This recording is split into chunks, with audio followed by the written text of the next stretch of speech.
ಭಾರತೀಯ ಜನತಾ ಪಕ್ಷವನ್ನು ಹುಟ್ಟಾಕಿದಂತ ಭಾರತೀಯ ಜನಸಂಘದ ಅಧ್ಯಕ್ಷರಾಗಿದ್ದಂತ ಶ್ಯಾಮಾ ಪ್ರಸಾದ್ ಮುಖರ್ಜಿ ಅವರಿಗೆ ತಲುಪಬೇಕು. ಈ ವಿಷಯ ನಾವು ನೆನಪು ಮಾಡಿಕೊಳ್ಳಬೇಕು. ಬಾಬಾ ಸಾಹೇಬ್ ಅಂಬೇಡ್ಕರ್ ಅವರನ್ನ ನೆನಪು ಮಾಡಿಕೊಳ್ಳಬೇಕು.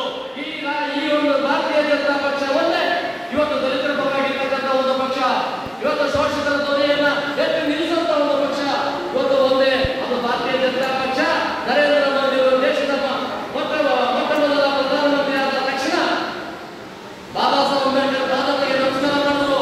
ನಾನೊಬ್ಬ ಚಾಯ್ ಮಾಡ್ತಾ ಇದ್ದಂತ ಹಿಂದುಳಿದ ಸಮಾಜದ ನಾಯಕ, ನಾನು ಇವತ್ತು ಪ್ರಧಾನಮಂತ್ರಿ ಆಗಿದ್ದೀನಿ ಅಂದ್ರೆ ಅದು ಬಾಬಾ ಸಾಹೇಬ್ ಅಂಬೇಡ್ಕರ್ ಅವರು ಸಂವಿಧಾನದಲ್ಲಿ ನಮಗೆ ಕೊಟ್ಟಂತ ಅವಕಾಶ ಅಂತಕ್ಕಂಥ ಮಾತನ್ನ ಹೇಳಿ ಅಂಬೇಡ್ಕರ್ ನೆನಪು ಮಾಡಿಕೊಂಡು ಅವರ ಪಾದಗಳಿಗೆ ನಮಸ್ಕಾರ ಮಾಡಿ ಈ ದೇಶದಲ್ಲಿ ಅವರಿಗೆ ಅವಕಾಶವನ್ನ ಜ್ಞಾಪಿಸಿಕೊಂಡವರು ಗೌರವ ಕೊಟ್ಟಂತ ಪಕ್ಷ ನಮ್ಮ ಭಾರತೀಯ ಜನತಾ ಪಕ್ಷ. ಬಂದ್ರೆ ಬಹಳ ದೊಡ್ಡ ವಿಚಾರಗಳಿದ್ದಾವೆ, ಬಹಳಷ್ಟು ವಿಷಯಗಳಿದೆ, ನಾನು ಮಾತಾಡೋ ಸಮಯ ಇಲ್ಲ. ಯಾಕಂದ್ರೆ ವೇದಿಕೆ ಮೇಲೆ ಬಹಳ ನಾಯಕರಿದ್ದಾರೆ. ನಮ್ಮ ಜನಪ್ರಿಯ ಶಾಸಕರು ಮತ್ತು ಉಪಮುಖ್ಯಮಂತ್ರಿಗಳಾಗಿದ್ದಂತ ಈಶ್ವರನವರು ಇಲ್ಲಿದ್ದಾರೆ, ಅವರು ಮಾತಾಡ್ತಕ್ಕಂಥ ವಿಷಯಗಳು ನಾವು ಕೇಳಬೇಕಾಗಿದೆ. ವೇದಿಕೆ ಮೇಲೆ ಬಹಳ ಸಂಖ್ಯೆಯಲ್ಲಿದ್ದಾರೆ. ನಮ್ಮ ಅಭ್ಯರ್ಥಿಗಳು ಬಹಳ ಪ್ರೀತಿ ಪಾತ್ರವಾಗಿರ್ತಕ್ಕಂಥ ಅಭ್ಯರ್ಥಿಗಳು ಇವತ್ತು ಮುಂದೆ ಬಂದಿದ್ದಾರೆ. ಅವರು ನಿಮ್ಮ ಜೊತೆ ಮಾತಾಡಬೇಕು. ನಾನು ಹೆಚ್ಚಿನ ಸಮಯ ತಗೊಳ್ಳೋದಿಲ್ಲ ಅಂತ ಹೇಳಿದ್ದೀನಿ, ಆದರೂ ಒಂದು 2-3 ಮಾತುಗಳನ್ನು ನಿಮ್ಮ ಜೊತೆ ಹೇಳಲೇಬೇಕಾಗ್ತದೆ. ಹಾಗಾಗಿ ಒಂದು ಭಾರತೀಯ ಜನತಾ ಪಕ್ಷವನ್ನು ನಾವು ಬಹಳ ಗೌರವದಿಂದ ನೋಡಬೇಕಾಗಿದೆ. ಇವತ್ತು ಎಲ್ಲೋ ಒಂದು ಕಡೆ ನಾವು ಇವತ್ತು ಭಾರತೀಯ ಜನತಾ ಪಕ್ಷದ ನಮ್ಮ ಕಾರ್ಯಕರ್ತರು, ಅದರಲ್ಲಿ ವಿಶೇಷವಾಗಿ SC ಮೋರ್ಚಾ ಕಾರ್ಯಕರ್ತರು ಗಟ್ಟಿಯಾಗಿ ಹೋಗ್ತಾರೆ. ಬಹಳ ಕಷ್ಟಕ್ಕೆ ಸಿಗಾಡ್ತೀವಿ. ಕಾಂಗ್ರೆಸ್ ಅವರು ಯಾವಾಗಲೂ ನಿರಂತರವಾಗಿ ನಮ್ಮ ಊರಿಗೆ ಬೆಣ್ಣೆ ಸೋರಿದ್ದಾರೆ. ಬಾಬಾ ಸಾಹೇಬ್ ಅಂಬೇಡ್ಕರ್ ಅವರು ಹೇಳಿದ್ರು, ಕಾನೂನು ಮಂತ್ರಿಯಾಗಿದ್ದಾಗ ಬಾಬಾ ಸಾಹೇಬ್ ಅಂಬೇಡ್ಕರ್ಗೆ ಬಹಳ ಕಿರುಕುಳ ಕೊಟ್ಟರು. ಆಗ ಅಂಬೇಡ್ಕರ್ ಹೇಳ್ತಾ ಇದ್ರು, ನಾನು ಈ ಕಾಂಗ್ರೆಸ್ ಉರಿಯೋ ಮನೆ ಅಂತ ಕರೀತೇನೆ. ಕಾಂಗ್ರೆಸ್ ಉರಿಯೋ ಮನೆ, ಆ ಮನೆ ನೀವು ಉರಿದೋಗ್ತೀರಿ, ಸುಟ್ಟೋಗ್ತೀರಿ ಅಂತಕ್ಕಂಥ ಮಾತನ್ನ ಬಾಬಾ ಸಾಹೇಬ್ ಅಂಬೇಡ್ಕರ್ ಕಾನೂನು ಮಂತ್ರಿಯಾಗಿದ್ದಾಗ ಹೇಳ್ತಾರೆ. ಆಗ ನೀವು ಒಂದು ಏನಿದೆ ನೀವೆಲ್ಲ ಮಾತಾಡ್ತಿರಂತ ನೋಡ್ರಿ, ನಾನು ಈ ಕಾಂಗ್ರೆಸ್ ಪಕ್ಷವನ್ನು ನಂಬಿಕೊಂಡು ಬಂದಿಲ್ಲ. ನಾನು ನನ್ನ ಜನಕ್ಕೆ ನಾನು ನ್ಯಾಯ ಕೊಡಬೇಕಾದ್ರೆ ನಾನು ಕಾನೂನು ಮಂತ್ರಿಯಾಗಿ ಒಪ್ಕೊಂಡಿದ್ದೇನೆ. ನಾನು ಪಾರ್ಲಿಮೆಂಟ್ನಲ್ಲಿ ಕಲ್ಲು ಬಂಡೆ ಅಂತಿರ್ತೇನೆ. ಕಲ್ಲು ಎಂಟೆ ಅಂದ್ರೆ ಒಮ್ಮಿನ ಇರೋದಿಲ್ಲ. ನಾನು ಕಲ್ಲು ಬಂಡೆ, ನನ್ನ ಜನಕ್ಕಾಗಿ ನಾನು ಏನನ್ನೂ ಮಾಡ್ತೇನೆ. ಅದಕ್ಕಾಗಿ ನಾನು ಪಾರ್ಲಿಮೆಂಟ್ಗೆ ಬಂದಿದ್ದೇನೆ. ಈ ಪಾರ್ಲಿಮೆಂಟ್ ಪ್ರವೇಶ ಇವತ್ತು ನನ್ನ ಜನರ ನೋವನ್ನು ಅನುಭವಿಸಿರ್ತಕ್ಕಂಥ ಲಕ್ಷಾಂತರ ಕೋಟಿ ಜನರ ಪರವಾಗಿ ನಾನು ಧ್ವನಿಯನ್ನೇ ತಂದು ಬಂದಿದ್ದೇನೆ. ಅವರ ಆತ್ಮವಿಶ್ವಾಸವನ್ನು ಬೆಳೆಸಲು ಬಂದಿದ್ದೇನೆ ಅಂತಕ್ಕಂಥ ಮಾತನ್ನ ಬಾಬಾ ಸಾಹೇಬ್ ಅಂಬೇಡ್ಕರ್. ಹಾಗಾಗಿ ಇವತ್ತು ನಮ್ಮ ರಾಜ್ಯದಲ್ಲಿ ಯಡಿಯೂರಪ್ಪನವರು ಮುಖ್ಯಮಂತ್ರಿ ಆಗಿದ್ದಾಗ ಸಂದರ್ಭದಲ್ಲಿ ದಲಿತರಿಗೆ ಕೊಟ್ಟಂತಹ ವಿಶೇಷವಾದಂತಹ ಯೋಜನೆಗಳು, ಅಂಬೇಡ್ಕರ್ ಅವರ ಆಲೋಚನೆಗೆ ಸ್ಪಂದಿಸಿದಂತ ಪಕ್ಷ ಯಾವುದಂದ್ರೆ ಅದು ನಮ್ಮ ಭಾರತೀಯ ಜನತಾ ಪಕ್ಷದ. ಯಡಿಯೂರಪ್ಪನವರು ಮುಖ್ಯಮಂತ್ರಿ ಆಗಿದ್ದಾಗ ಉಪಮುಖ್ಯಮಂತ್ರಿಯಾಗಿ ನಮ್ಮ ಈಶ್ವರಪ್ಪನವರು ಬಹಳಷ್ಟು ನಮಗೆ ಅವಕಾಶ ಕೊಟ್ಟಿದ್ದಾರೆ. ನಾನು ಒಂದು ಕುಗ್ರಾಮದ ಹಳ್ಳಿಯಿಂದ ನನ್ನನ್ನು ಇವತ್ತು ರಾಷ್ಟ್ರೀಯ ಪ್ರಧಾನ ಕಾರ್ಯದರ್ಶಿ ಮಟ್ಟಕ್ಕೆ ತಗೊಳ್ಳೋದಕ್ಕೆ ಕಾರಣ ಯಡಿಯೂರಪ್ಪನವರು ಮತ್ತು ಈಶ್ವರಪ್ಪನವರು. ಇದಕ್ಕೆ ಕಾರಣ ಇದನ್ನ ನಾವು ಮರೆಯಲಾಗದು. ನನ್ನ ಹಳ್ಳಿಯಲ್ಲಿ ಇವತ್ತು 6 ರಾಜ್ಯಗಳ ಇನ್ಚಾರ್ಜ್, ನಾನು 6 ರಾಜ್ಯಗಳ ಉಸ್ತುವಾರಿ, ಇಡೀ ರಾಷ್ಟ್ರದಲ್ಲಿ ಅತ್ಯಂತ ಹೆಚ್ಚುವರಿ ಕೆಲಸ ಮಾಡ್ತಾ ಇರ್ತಕ್ಕಂಥ ಭಾರತೀಯ ಜನತಾ ಪಕ್ಷವನ್ನು ತೆಲಂಗಾಣ, ಆಂಧ್ರ, ತಮಿಳುನಾಡು, ಕೇರಳ, ಪಾಂಡಿಚೇರಿ, ಕರ್ನಾಟಕದಲ್ಲಿ ಹೋರಾಟ ಮಾಡ್ತಕ್ಕಂಥ ಕೆಲಸಗಳಿಗೆ ಅವಕಾಶ ಕೊಡ್ತಾರೆ. ಹಗಲು ರಾತ್ರಿ ಇವತ್ತು ದೇಶದ ಅಭಿವೃದ್ಧಿಗಾಗಿ ಶ್ರಮಿಸ್ತಾ ಇರ್ತಕ್ಕಂಥ ನರೇಂದ್ರ ಮೋದಿ ಅವರನ್ನ ಕೈ ಬಲಪಡಿಸಬೇಕು. ಆ ದಿಕ್ಕಿನಲ್ಲಿ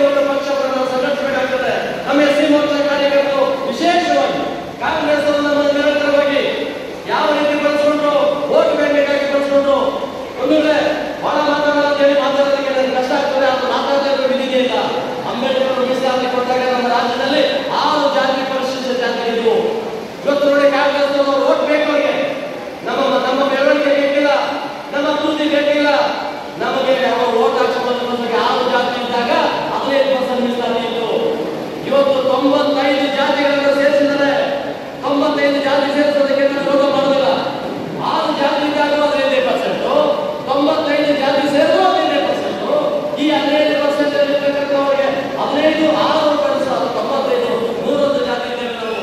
101 ಜಾತಿಯಿಂದ ನಮಗೆ ಎಲ್ಲಿ ಅವಕಾಶ ಸಿಗ್ತಾ ಇದೆ? ಇದರಲ್ಲಿ ಯಾವ ಅವಕಾಶಗಳನ್ನ ಪಡ್ಕೊಂಡು IAS, IPS, IRS, IFS, doctor, engineer, MLA ಆಗಿದ್ದಾರೋ ಅವರೇ ನಿರಂತರವಾಗಿ ಮೀಸಲಾತಿ ನೀಡ್ತಾ ಇದ್ದಾರೆ.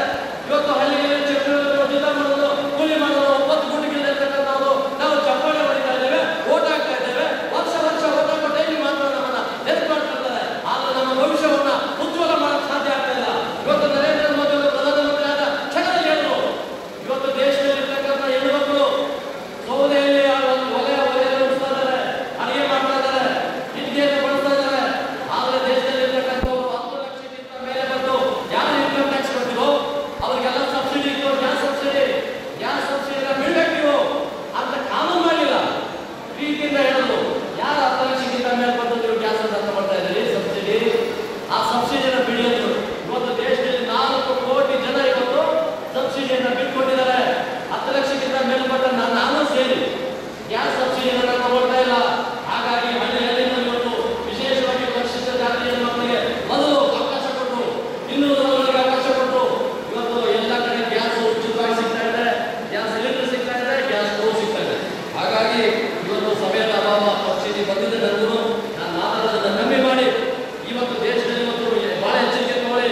ಇವತ್ತೇನು ಸಮ್ಮಿಶ್ರ ಸರ್ಕಾರ ಮತ್ತು ಅನ್ನೋರ ಮತ್ತೆ ಹೇಳ್ತಾ ಇದ್ರು, ಧೃತರಾಷ್ಟ್ರ ಮತ್ತು ಭೀಮನ ಕಥೆ ಹೇಳಿದ್ರು. ಹಾಗೆ ಇವತ್ತು ಇಬ್ಬರು ಒಂದಾಗಿದ್ದಾರೆ, ಸಿದ್ದರಾಮಯ್ಯ ಮತ್ತು ದೇವೇಗೌಡರು ಒಂದಾಗಿದ್ದಾರೆ. ಧೃತರಾಷ್ಟ್ರ ಆಗಿರ್ತಕ್ಕಂಥ ದೇವೇಗೌಡರು ಯಾವಾಗ ಅಪ್ಕೊಳ್ತಾರೋ ಅವರು ಸರ್ವನಾಶ ಆಗ್ತಾರೆ. ಸಿದ್ದರಾಮಯ್ಯನವರು ಯಾವ ರೀತಿ ಆ ಭೀಮನ ಅಪ್ಕೊಳ್ಳೋ ಪ್ರಯತ್ನ ಮಾಡಿ ಧೃತರಾಷ್ಟ್ರ ಮಾಡೋದು ಆ ರೀತಿ ಆಗುತ್ತೆ. ಈ ಸರ್ಕಾರ ಕೆಲವೇ ದಿನಗಳಲ್ಲಿ ಬೀಳುತ್ತೆ. ಈ ಸರ್ಕಾರ ಬಿದ್ದ ಮೇಲೆ ಮುಖ್ಯಮಂತ್ರಿಗಳಾಗಿ ಯಡಿಯೂರಪ್ಪನವರು ಮುಖ್ಯಮಂತ್ರಿಗಳಾಗ್ತಾರೆ. ಆ ಒಂದು ಎಚ್ಚರಿಕೆಯನ್ನು ತಗೊಂಡು ಇವತ್ತು ಬಹಳ ಹುಷಾರಾಗಿ ಕೆಲಸ ಮಾಡಬೇಕು. ಚುನಾವಣೆಯಲ್ಲಿ ಮೈ ಬೆಳಿಬೇಡಿ ಅಂತ ಹೇಳಿ ಇದೆಲ್ಲವನ್ನೂ ಅಭಿನಂದಿಸಿದ ಮಾತನಾಡುತ್ತೇನೆ. ಓ ಭಾರತ್ ಮಾತಾಕು. ಧನ್ಯವಾದಗಳು.